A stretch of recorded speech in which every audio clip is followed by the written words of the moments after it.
Okay, folks. So here's the back of the watch. It's running. It will run. It will not run all the time.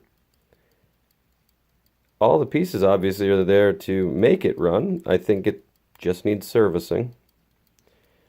The door hatch closes and locks. And then with a little push button here, it pops open, as it should. Somebody at some point didn't understand this mechanism worked that way, and I think they tried to pry it open, so this thing, the actual cover is loose. But it's still there, it's intact. This part closes appropriately. The front of it's good.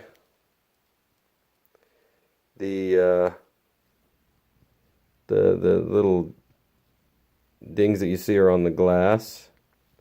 If I open up I'm going to set this down to open up the cover.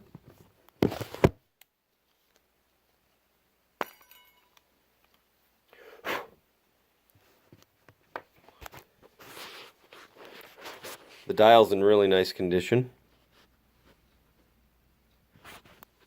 The repeater, if I push down on it,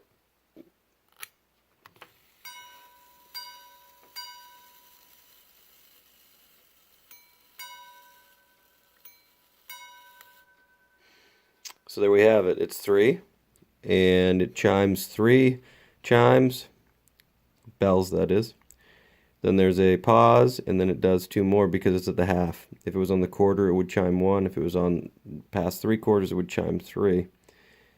So, the repeater works, the watch will function, and overall it's in pretty nice condition for a 200-year-old watch.